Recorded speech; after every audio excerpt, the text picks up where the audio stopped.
Hey there, everybody. Thanks for joining us tonight on Close to Death. I'm Selena Roane, your host here, and we are powered by Fear Paranormal Society.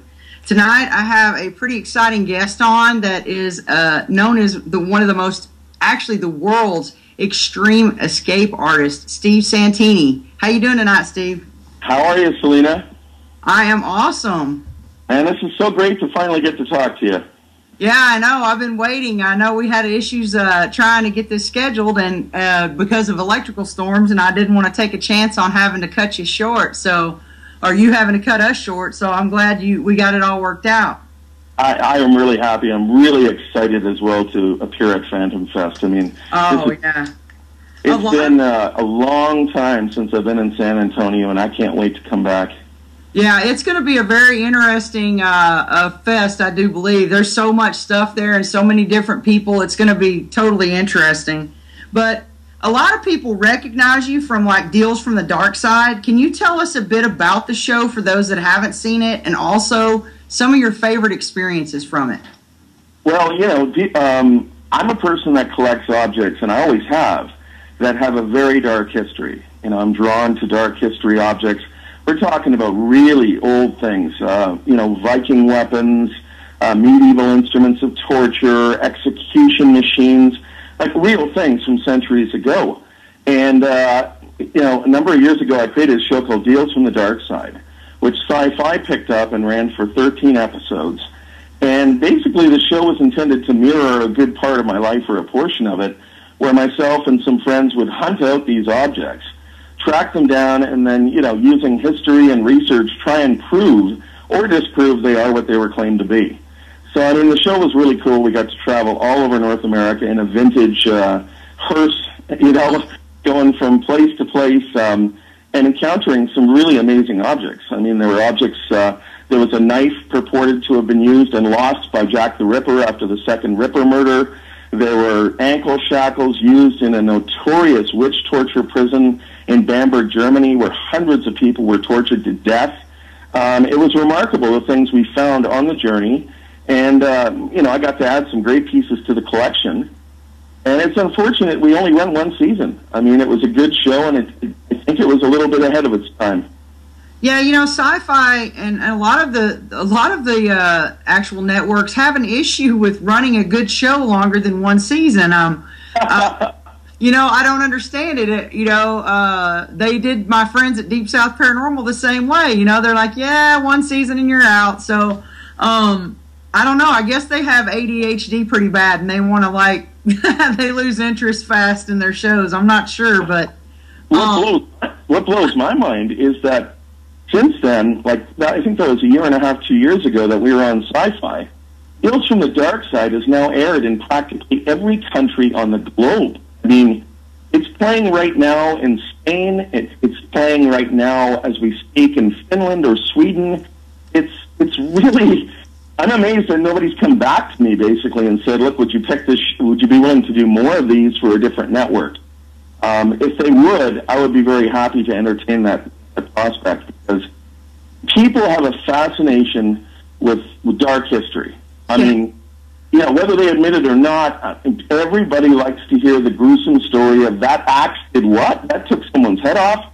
And people like to find out the backstories and the information behind. Whether those pieces are even paranormal or not, there's a side, I think, in all of us that wants to find out the dirty deeds, done dirt cheap.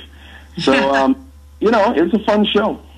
Yeah, you know, it sounds extremely interesting because, you know, especially the pieces that you're collecting, they're so freaking old that it's amazing they're even in the condition that they're in. So that tells you how well made stuff was back in that era, as opposed to what would be made today that we're not going to find probably years from today. I read that you first began your career working as an escape artist and a hypnotist. What made you decide to go into this field? Well, you know, I was always fascinated with ancient cultures and past history. And, you know, I never really realized it until I had a really horrible accident. When I was in my early 20s, I was underwater in a replica of Harry Houdini's milk can. We performed this thing for 2 years, solid, no incident. But we had left this in a buddy's backyard, and the neck of the milk can, which is where the trick is that releases, this thing had actually rusted solid to the inner neck, which it's supposed to slide on. Oh. And I went out to do this escape in front of a packed audience in Canada, and, you get locked in, you're underwater, the lid's locked on, you're in handcuffs, they push a curtain in front, and then, no one can see what you do, what you have to do to get out of the thing. Right. I pushed up and the lid would not release. Oh. And I was running out of air. And I mean, at the time we were using John Carpenter's Halloween theme to, key the audience up and, get everyone just freaked out, time's ticking by, it's got that pop, pop, pop, pop, pop, pop, pop. And I'm underwater hearing this through the metal of the can, and I know that I'm dead. I mean, I can't get out. I'm banging on the can. My assistant can't hear because of the loud music.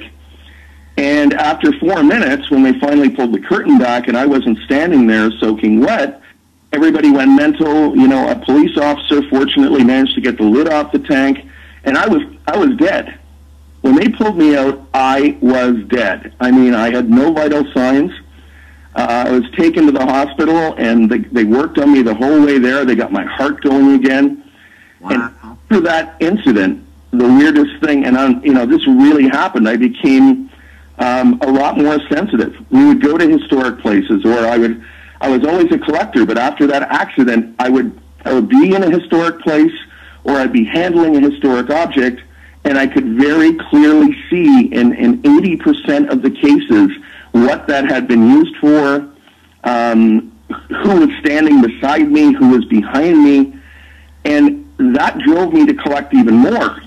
And I like to call myself a darcheologist. Yeah. Because I am something of a medium now and something of a sensitive, but it's different. I'm not a psychometrist.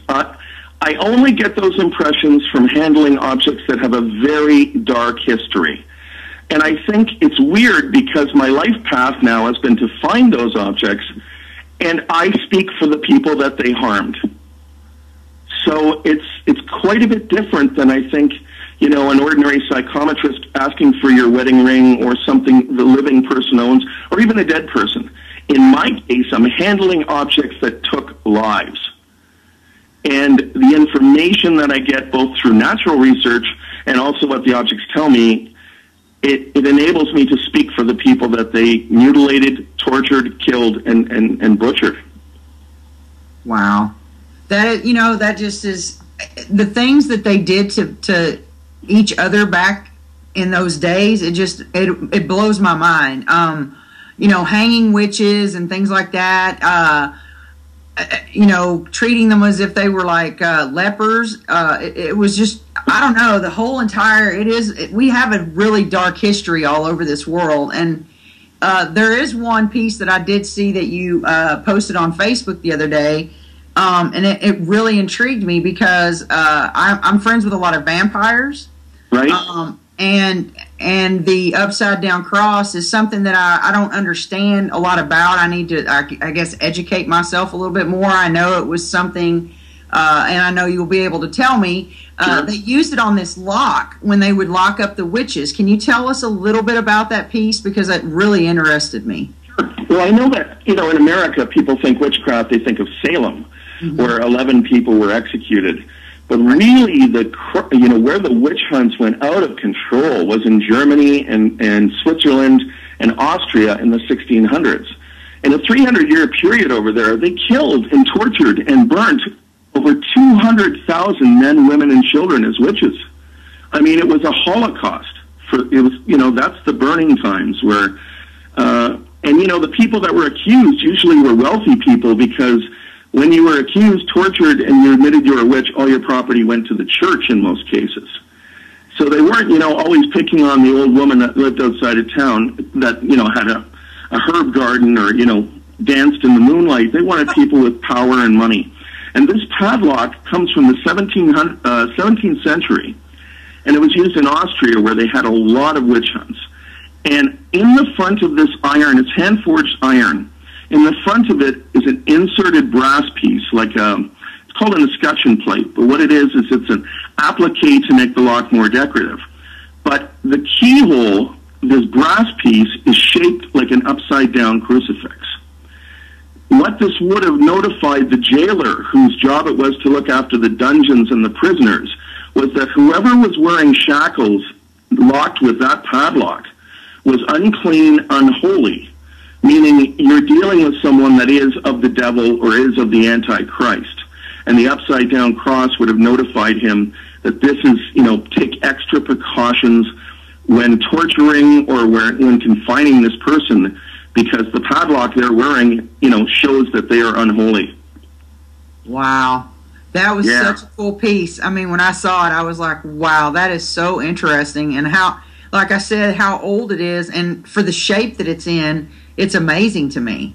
The craftsmanship that they used back in those days on those torture pieces. It's like they took extra time to make sure it would really, really hurt somebody. The eeriest thing I find is with a lot of those pieces, not only did they make them extremely well, but we have to remember, they weren't primitives back then. In the 1600s, they were starting to build some of the most ornate clocks in Europe and watches. So people knew mechanisms. It's just, what kills me is how they put decorative elements into it. Like, okay, you're wearing this lock, you're going to be tortured and burnt. Well, we want you to see this to remind you. There was an artistic element that bordered on the utterly sadistic. Yeah, you could definitely say that. Somebody had a really messed up sense of humor. Yes, very much so. Very, very dark sense of humor. A lot of people don't even realize this, but you've been recognized by Ripley's as the world's most extreme escape artist and by Stan Lee's Superhumans. What is it like getting this recognition from such a vast and successful career? Oh, it's been wild. I mean, like when I started off with the escapes when I was much younger, I was always trying to do things the way, of course, Houdini did. I think that every person that gets into escapology, that's their luminary, Harry Houdini. But, after my accident and, after a number of years rethinking it, I approached escapes like an extreme sport. No tricks, nothing hidden by a curtain, no hiding out of sight. If I have to pick a lock, I want the audience to see me do that. If I have to struggle for my life before something really damages me horribly, I want them to be there with me mentally. So I created myself, the Dark Master of Escape. And what that character is, he's like the Alice Cooper of escapes. The escapes I do, they're performed to heavy metal music on stage and at large public venues. And they're insane. We were Saw before Saw is Saw. If the listeners go on YouTube, they type in Steve Santini, they will see some pretty insane escapes, like being attached with my neck to a conveyor belt and drills are coming towards my face, and being locked in a helmet with rocket engines pointed at my eyes, and you have to get out before flames come inside the helmet and cut your head in half. This is like hardcore stuff, man. It is. And to have Stan Lee, I grew up, I think a lot of people did, reading Stan Lee's comics, and to have Stan Lee say that you're surpassing Houdini, you're doing a new way. And to have Ripley stand up there and say, look, you're the world's most extreme, that's pretty cool. As a kid, I never would have dreamed it would have come this far. Yeah, well, I never would have dreamed of putting an axe to my face and trying to get out of it before it chopped my face in half. Dakota and I are friends, and, right. That's our mutual friend and everything, and we talked about you when we were going to New Orleans, and, besides being a huge Titanic fan, as you know he is, he was just amazed at the things the escapes that you have actually done, and they're true escapes. They're not actual, they're not magic tricks or illusions. You actually do things that could actually kill you or maim you very badly, like, chopping your head off, or chopping your face in half, or, like you said, the drills coming at you, that kind of stuff, that makes people sit on the edge of their seats. I know that just watching some of the YouTube videos, because I did see some of the YouTube videos, I'm like, holy smokes, that was close. You do cut it close. A lot of them are, I've actually, no word of a lie. I mean, like, I've done some dumb things, and we all make mistakes, but I can't make mistakes doing this stuff. I mean, got broken bones and, like, for real, and I mean, I had burns and stuff, but, like, we're playing with stuff like explosives, and it's getting, you know, I have a crew of people I work with. We design these things, and, you know, but you can't really practice some of these things. I mean, you just have to know the science behind what you're doing and have faith in your own abilities. Otherwise, you're going to be on Fox News. A terrible tragedy occurred today, you know. Yeah. It'll happen. I mean, it only takes 1 second for it to happen, but, you know, I don't know. I guess I've been fortunate, but what I'm most fortunate about in Escapes is that I saw a way to break the mold. I mean, I didn't want to, you know, I grew up on Alice Cooper. Alice Cooper's a big, you know, influence on what I've, you know, done in that direction. And another big influence is the German techno-metal band Rammstein. I mean, you know, I go over to Germany quite a bit. At one point, Rammstein's first manager was my manager in Germany. And it was just like, look, that's cool because I'm crazy too. I like fire and explosives and death machines. Yay, das ist sehr gut. This guy is fantastisch, you know? That's great. Fantastic. That's awesome. Speaking of, not only are you the extreme escape artist and also a superhuman, but you've also been a little bit involved, like I said, with Dakota and the talk of the Titanic. You also have written a book about it, have you not? I've actually written 2 books on Titanic, and wow. I'm a consultant to the world's largest Titanic auctions that happen.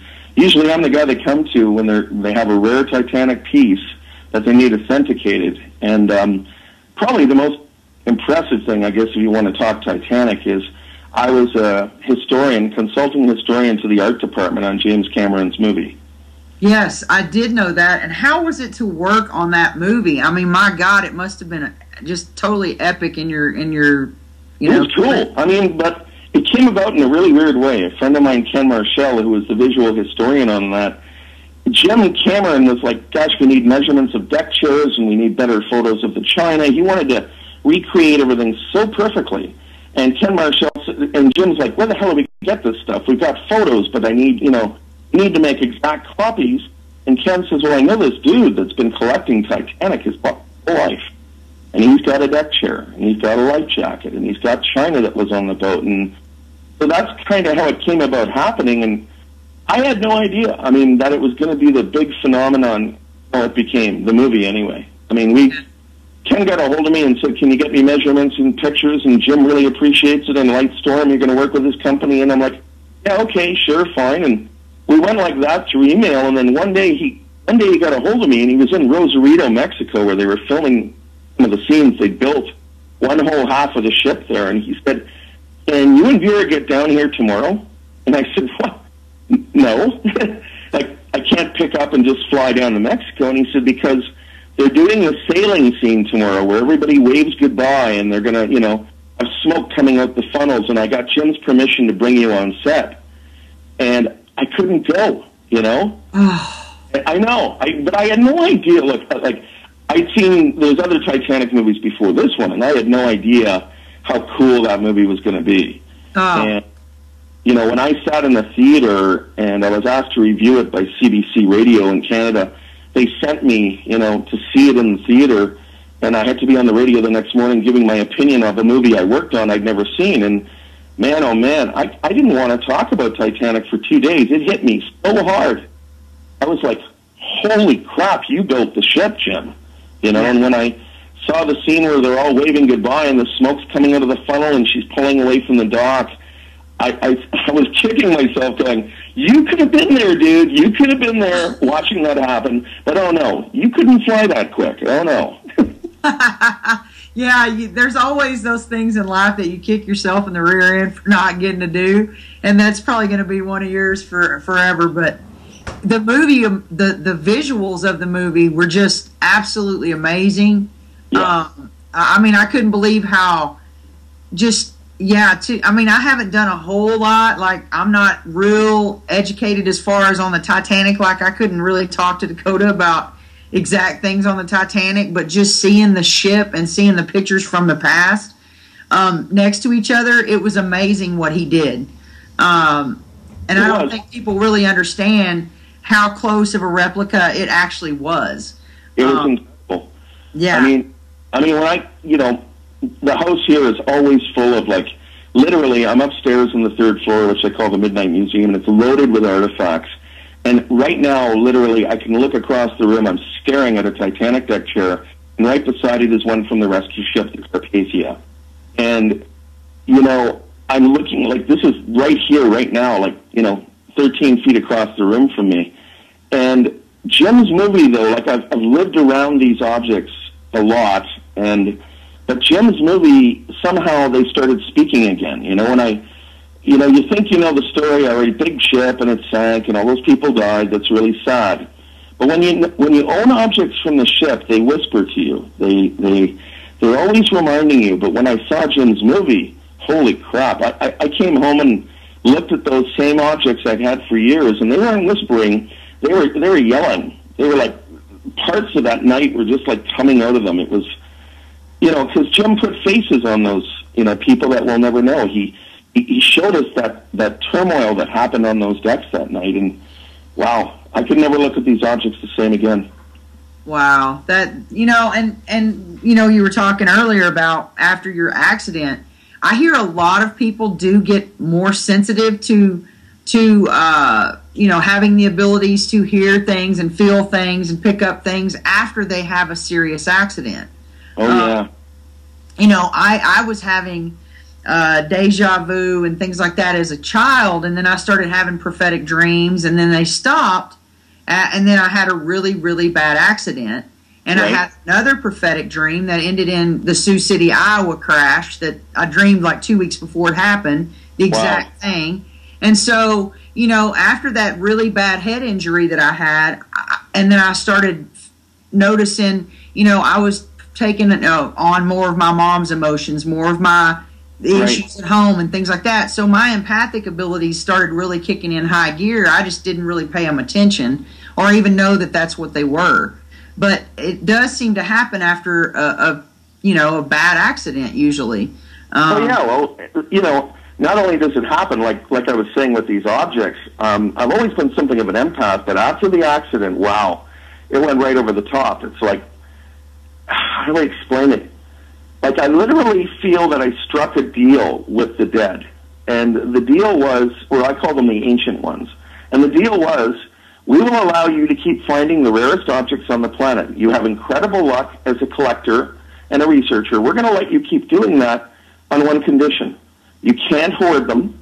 You must share them with the world. If that means putting them on display in museums, if that means writing books about them, but you must tell our stories truthfully. And the moment you cease to tell our stories, we will make certain you not only cannot find objects anymore, but you will be punished.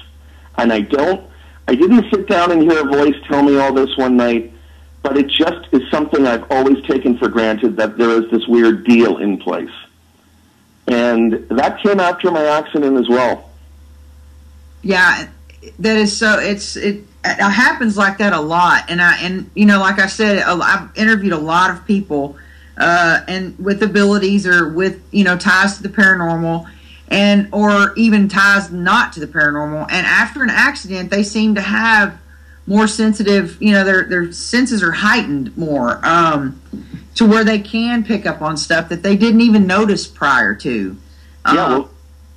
With some of these things, it's really interesting because, not to get off topic, but some of these devices, you would say, like, okay, they tortured and killed witches, some of the stuff Steve has. Well, we would think of a witch as a bad person or an evil person.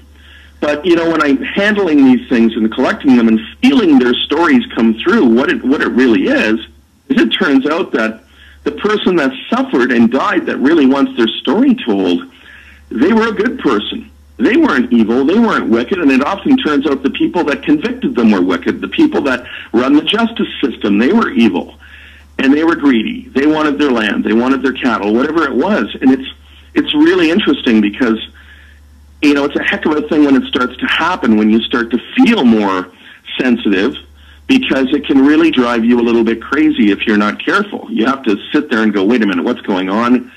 am I losing my mind? And I'm sure you felt that, being more empathic. Oh, yeah. And, you know, a lot of empaths also are misdiagnosed as bipolar, you know, because we feel things more than, you know, more than the average Joes, I guess, that don't really know they even have the ability if they focused on it, if they opened it up. But yeah, it's definitely that the empath is definitely more sensitive to things, and we feel things way more. Like, it could be something so little as a Pampers commercial, and it could just kill me, you know? Yeah. It's so strange, and it's like, oh my God, what is wrong with me? I mean, I was perfectly fine 5 minutes ago, and, you know, like a lot of empaths have a problem going to public places that are crowded, you know? Walmart, like I've said 100 million times, Walmart and places like that wear me out, because in 30 minutes, I'm like just drained. Yeah, you know what? Dealing. It's so funny. After years and years of performing, like literally thousands of stunts and live shows and stuff, I started to suffer really debilitating panic disorder, right? Where it was like, and it's funny, you hit the nail on the head. It always happened around, you know, places like that, like large crowds, right. Being in the middle of them, you know, train platforms, airports, you know, because there's so many emotions flying around, and it's taken a long time to realize to shut them off. Yeah. Well, 45 years is what I just learned, you know, what all this was about, what I was feeling at different places. Like, you know, I'd go to an investigation, and I would be fine when I walked in, pumped up, ready to go. And the next, you know, 30 minutes, I'd be sad or pissed off, and I wasn't understanding what was going on. And then when they told me I was an empath, it was like a light went off, and I was like, oh my God, it totally makes sense now. Right. You know, and yeah, you do feel, you know, panic attacks, anxiety, really bad when I get around people. If I can't find a way out, that's when I really start freaking out and panicking. But and 45 years of soaking everybody's stuff in, it's going to be kind of hard to learn how to push all that stuff away.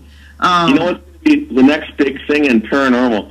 The wealthiest person in the paranormal field is going to be somebody that invents a hand sanitizer for the soul.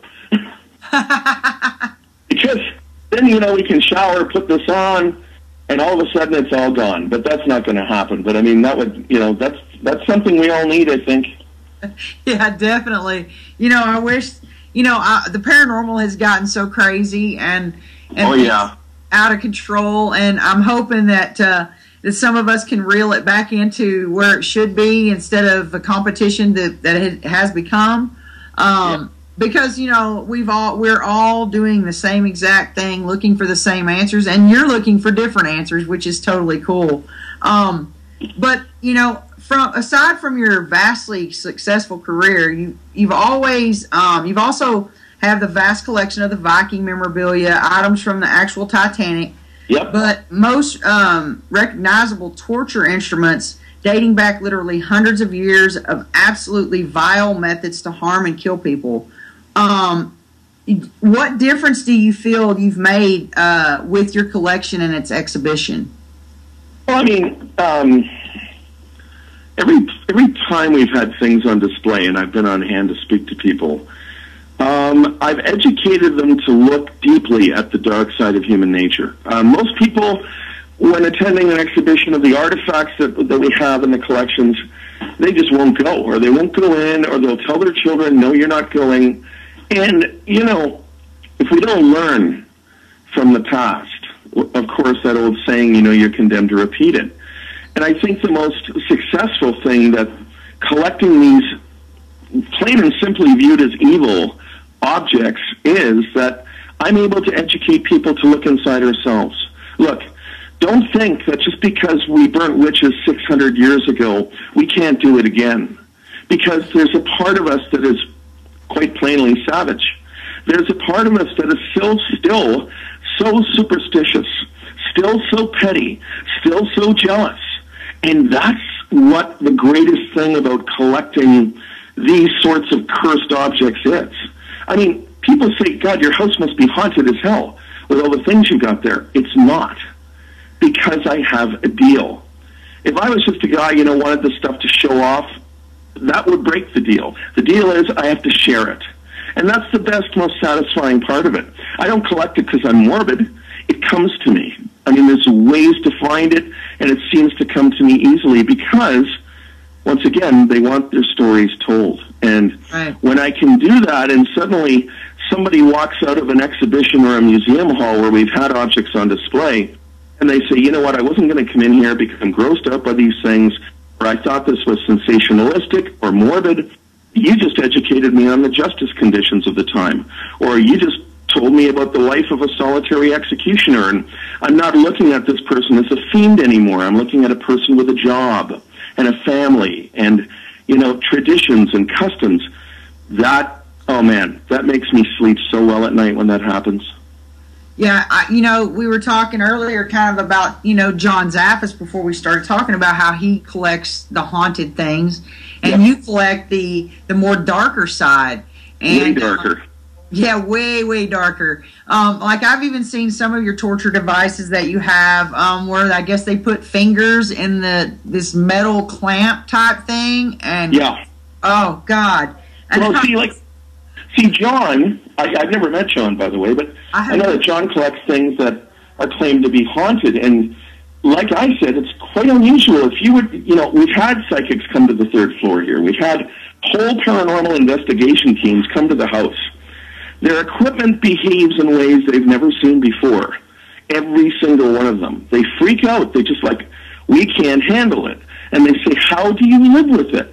Well, just calm down, take a step back and listen to the true stories, the true histories. It's not that the things are evil entities screaming at you saying, hear me.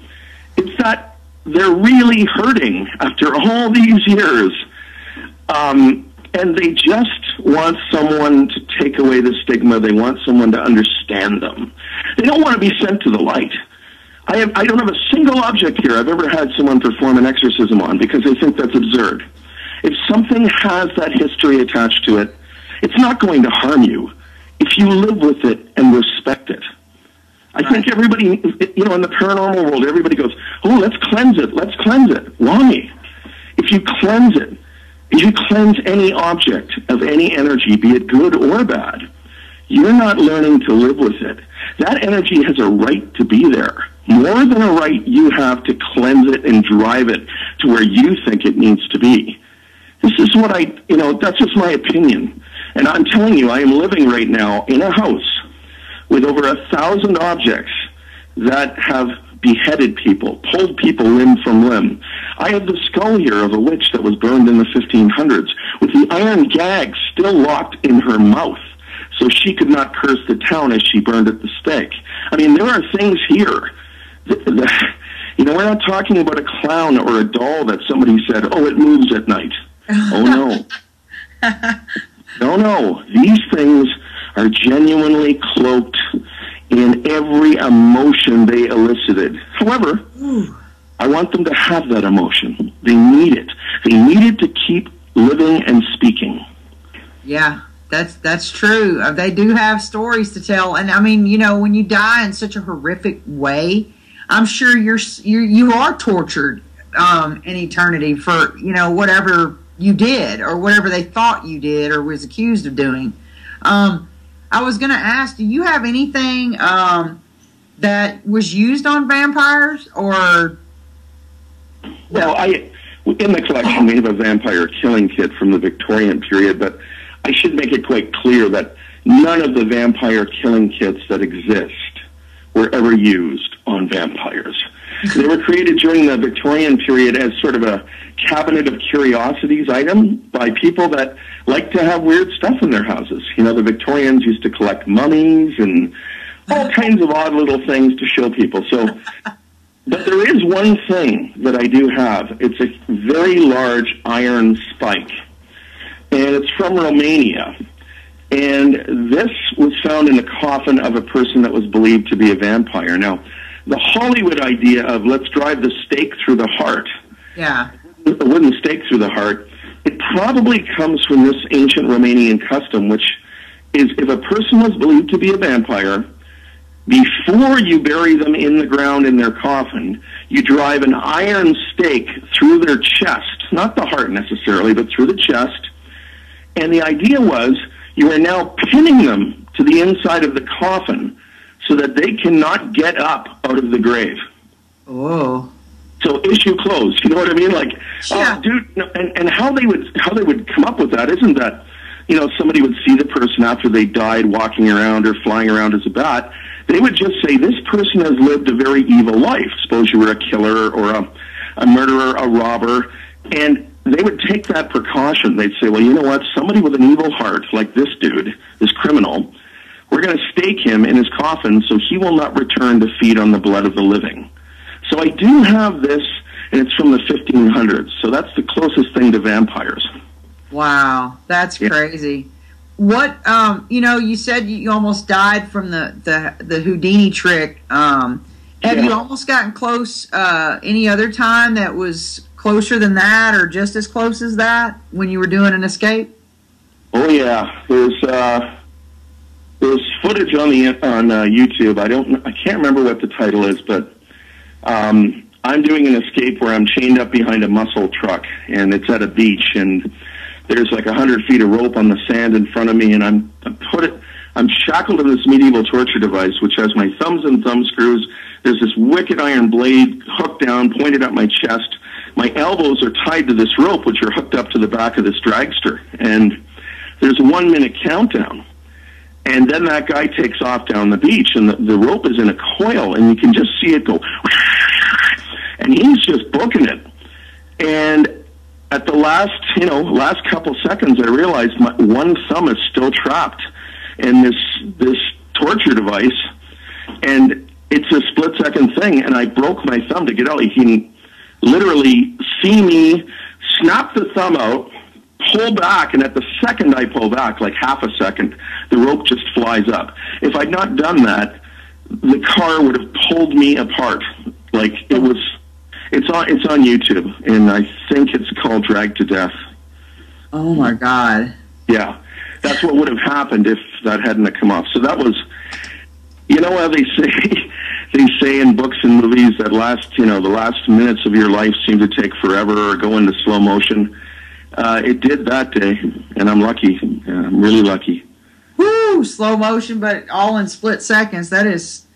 Yeah, you've come close a couple of times. I mean, I've heard, you know, Dakota's like, this dude does crazy stuff. He doesn't do just your everyday, like, I'm in a box 1 minute and I'm on the other side of the street the next. This is like something that you got, like, stuff coming at your face, like saw blades on your skull, you know. Dakota's totally freaked out. Well, you know, like I said, I came up with all these death traps and stuff. We came up with them before Saw movies came out. And it's kind of funny when the Saw movies started coming out, we're watching this stuff. I'm not saying Saw was inspired by what I do. I'm just saying that, well, we could have lent them some of our gear, you know, for the movies, because, man, we are like this one with an angle grinder that I do, too, which is on my head. Yeah. And there's a thin strip of metal above my mohawk on my head, and the angle grinder is on a pivot, and it's grinding away at that, man. And I got to get out of the restraints, reach up and unplug this, because if it cuts through that thin strip of steel, it drops into my skull doing like 1,600 revolutions, you know, per. It's insane. It's just insane. That would saw the skull in half in, I don't know, 1 point whatever seconds. I mean, it would like just be zip, and that'd be it. It would be very graphic, yeah. Yeah. It would be pretty gross, and I don't do well with blood, so I don't know how I would react if that would happen in front of me. But I know that you're making your debut U.S. convention appearance at Phantom Fest in San Antonio, and I've heard a few rumors that you might be bringing some of your artifacts from your collection, and you might have a few other surprises. Is this a true statement, or is this just a mirror? No. Oh, cool. No. We're bringing down a few torture instruments from the Midnight Museum collection. And man, people are going to get the chance to handle them. Even more so, if they're brave enough, people can try them on. I mean, there's that, you talked earlier about torture finger screws with the plates of metal crush your thumbs or fingers. We're bringing one of those down. We're bringing also this torture mask, this iron mask that locks over the face, so people, can come up, say hi, get to handle these dark objects. I mean, it'd be interesting to see what they feel off of them, and, take pictures of them. And, yeah, we're doing that, and that's pretty exciting. And then also there was a video that we made called Escape or Die. That's kind of a mini documentary about the stuff I do and the people that have worked with me, and we're going to be showing that also the convention. So really excited about that. Sweet. Are you going to be trying to do any escapes, or are you just gonna save that for a bigger stage? Well, I don't want to get hurt. Yeah, not in San Antonio, no, for sure. No, you know what? I'm not this time, but I'm, certainly happy to, it's always difficult, too, nowadays when you're doing these things. You have to get third-party liability insurance to protect the venue, When you're working with things like power tools, fire, explosives. And the Minger's like, no, thanks. Oh, we're good. Exactly the problem. And that's why, I've done a lot of escapes the past couple of years over in Germany and Switzerland, because over there, you're allowed to be an adult and take responsibility for your own stupidity. It's like, oh, this guy's wired up to explosives. Yeah, sehr gut. He's going to kill himself. Fantastic. Yeah. And let's watch it. Yeah, just watch it. And you're allowed more of that latitude over there. And I think, it's a little tougher here, but maybe in the future we could, cook something up for coming back to Texas. That would be really, really cool. Because, Dakota and I were talking about getting him back in the Dallas area. Nice. He does do his galleries and stuff like that, and Jefferson at, History Haunts and Legends and things like that. But Dallas has never had him, So maybe we could do like a big, huge combination, something or other, surprise for everybody, because it'd be really fun to do that. And, when we're talking about Phantom Fest, what exactly, when will you exactly be on and speaking or debuting? I mean, so when people are coming out to the Phantom Fest, which is at the Minger Hotel in San Antonio, when will you'll be there for the meet and greet on Friday night, and then Saturday. I'm not actually speaking, but I'm going to have a table or a booth or whatever they've set up for me the whole time through. So I literally will be on the floor meeting fans and, letting people try on the torture instruments, talking with them the whole time it's on. Oh, cool. Yeah. That's awesome, because we're going to be broadcasting live from Phantom Fest live stream. So we're gonna probably grab you for a quick interview there. What could we be expecting from you as far as, are we going to be seeing you on TV anytime soon in the future? I saw your cover photo with the puzzle pieces, and it intrigued me. So what's that about? Well, you really put me in a corner. I can't. All right. Well, I can say, because the network announced this themselves back in January. Okay. I have a show coming out, 2 pilot episodes of a new series, but we only shot the 2, and it's coming out on Travel Channel, which Travel Channel had mentioned in a news release back in January that we were in production on the 2 pilots. They're going to be airing in October, and I likely might very well, mention when I'm down at Phantom Fest. Okay. All right. So it's just, you always have to be careful with these things, because non-disclosure. Yeah, I've had a couple of those myself, so I know you can't say anything or you'd have to kill us all. I can talk a little bit about the show right now if you'd like to know what the premise is. Yeah, that would be great.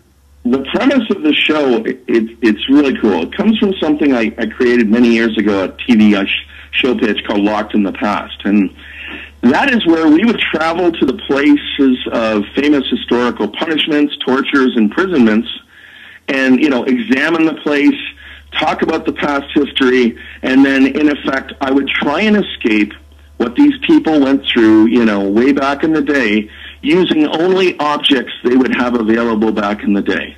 Oh, wow. So it's taking that reality thing to a whole new level again, where the audience gets to see me working on whatever my trap is or whatever is being done to me.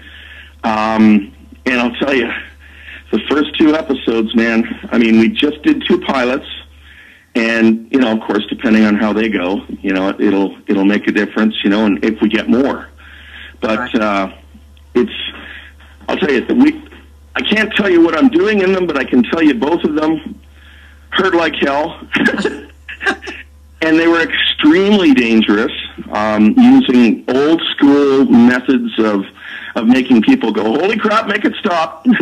Oh, wow. And the first episode, I can say that we shot in Salem, Massachusetts, where the witch trials went on. And the second one we shot at Castle Chillingham in the UK.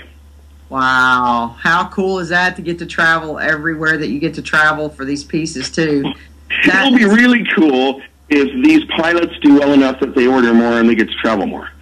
That would be really cool. I mean, that's what we all hope for. You know, I really don't, I mean, I don't really care if they pay me a whole bunch of money. If I just get a show where I can go to the places that I have on my 3-page bucket list, I'll be a happy girl. You know what I'm saying? I'm not really going to be hating on anybody. You know, I just want to go to the places on my bucket list. But, you know, like I had Rob D on my show not too long ago, and he's also had the luxury of traveling. You know, he said, I'm just like you are, a ghost hunter, except I get to go to mine in a jet. I'm like, yeah, that's cool. You know what? Maybe one day I'll get to go over to England and you know, explore some castles and things like that. Well, it's cool, you know, and we had a great time, you know, making the 2 episodes. Well, everyone had a good time but Steve, who was suffering. But I mean, they're really compelling. I think it's fantastic television. I mean, it's quite a bit. It's totally different from anything else that's out there. As I said, they're going to air on the Travel Channel sometime in October.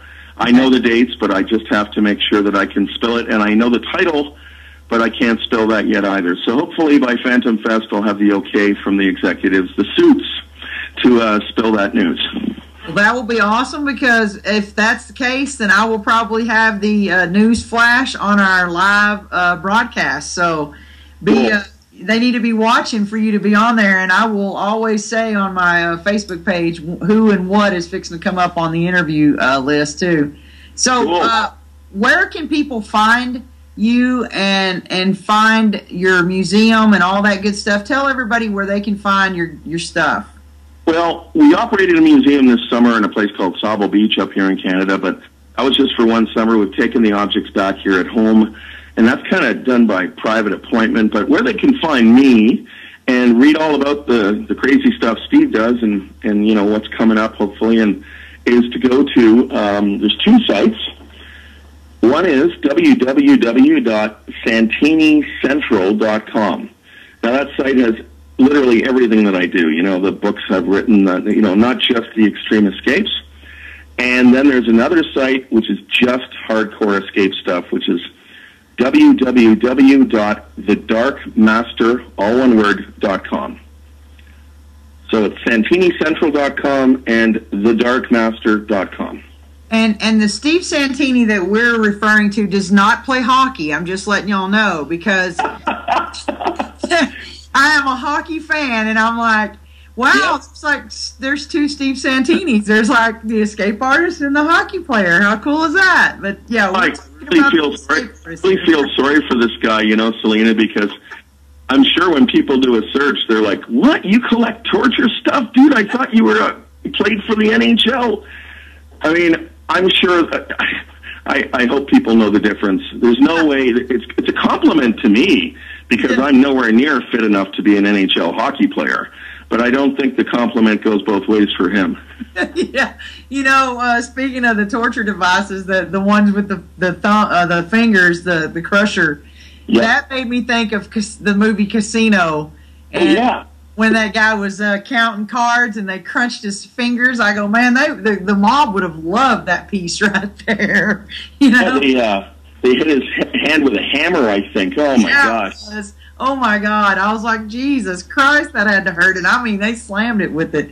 But that's what it reminded me of, something that the mob that's what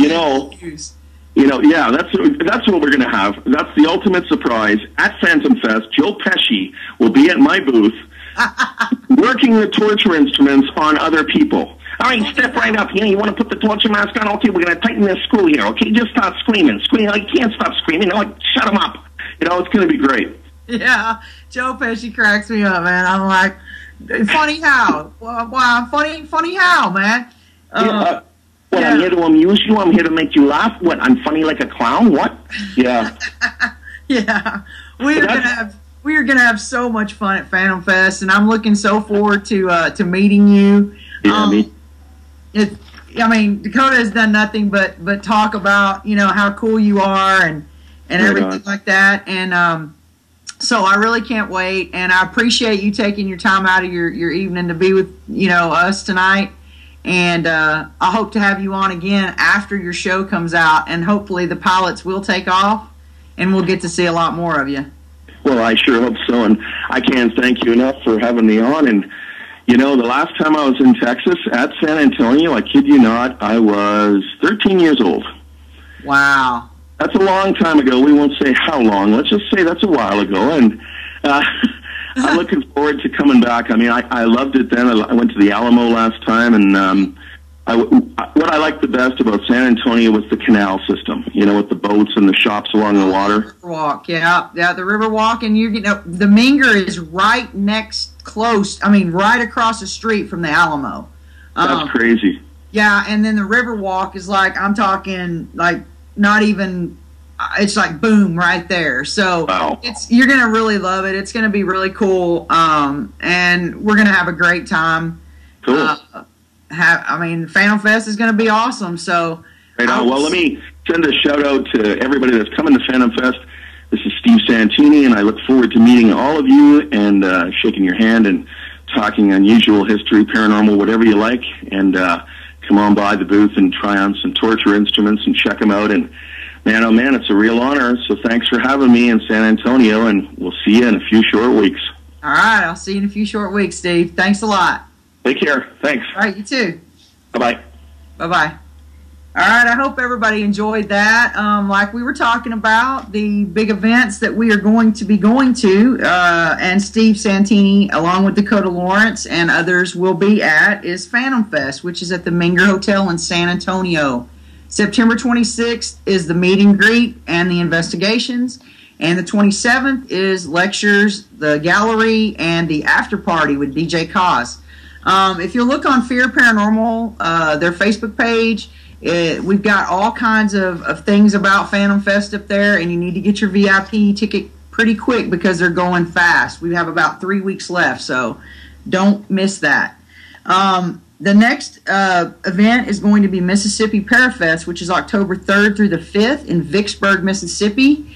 And Delta Paranormal Project is the ones hosting that, so that will be a blast.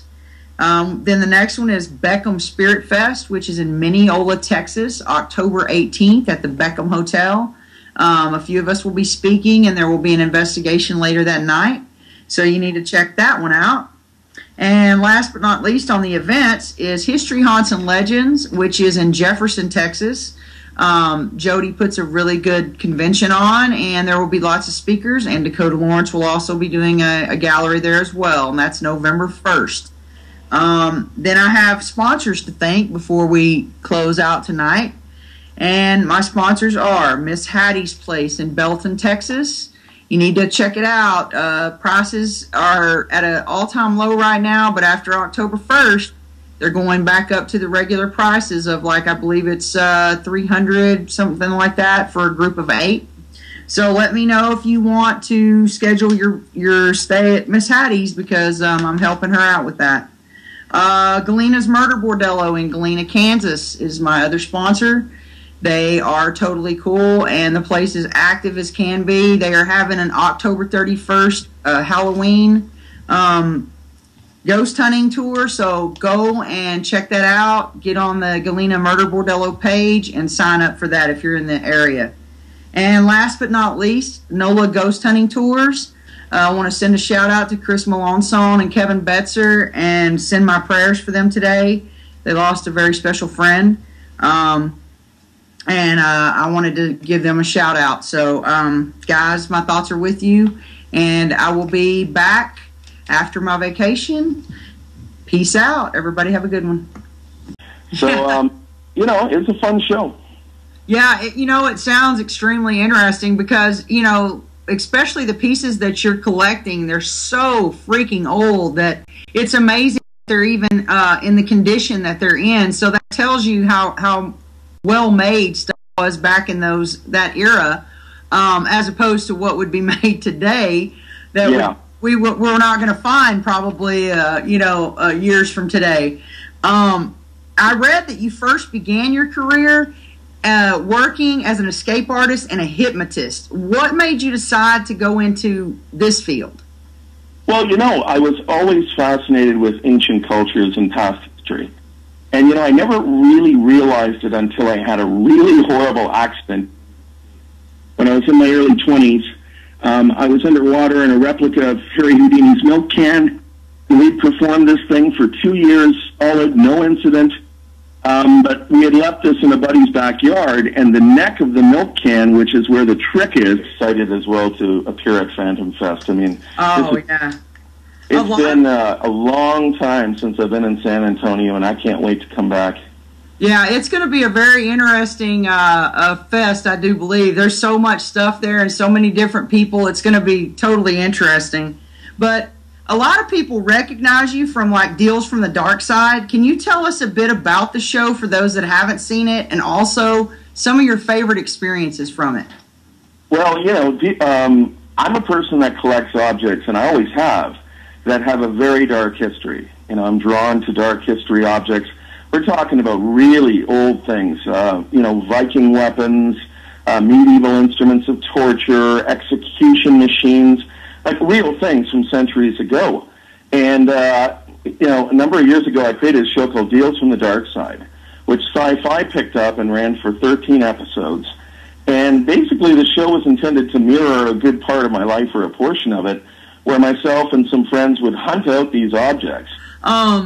I don't know. I guess they have ADHD pretty bad, and they want to they lose interest fast in their shows. I'm not sure, but what blows my mind is that since then, I think that was a year and a half, 2 years ago, that we were on Sci-Fi.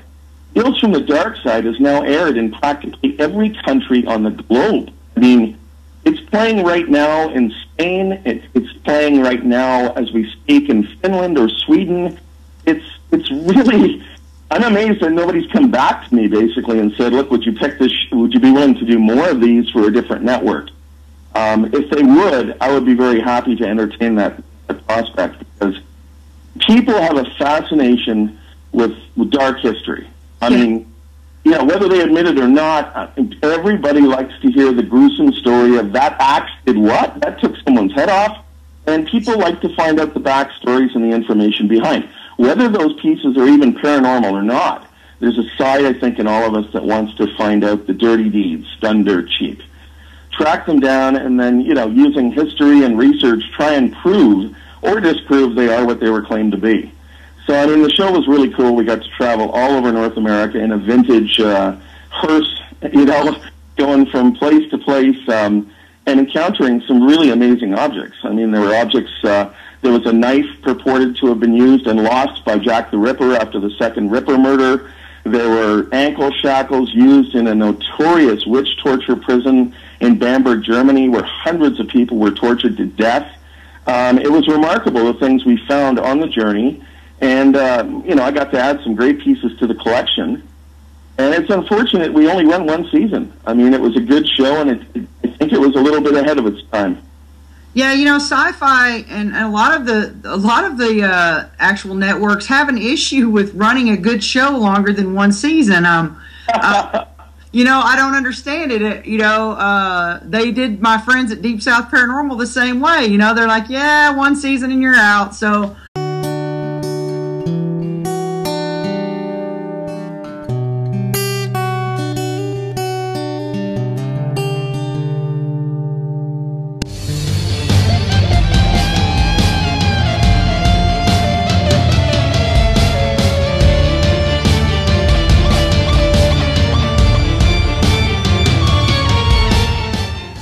Hey there, everybody. Thanks for joining us tonight on Close to Death. I'm Selena Roane, your host here, and we are powered by Fear Paranormal Society. Tonight, I have a pretty exciting guest on that is known as one of the most, actually the world's extreme escape artist, Steve Santini. How you doing tonight, Steve? How are you, Selena? I am awesome. And this is so great to finally get to talk to you. Yeah, I know. I've been waiting. I know we had issues trying to get this scheduled, and because of electrical storms, and I didn't want to take a chance on having to cut you short. So, or you having to cut us short. So I'm glad we got it all worked out. I am really happy. I'm really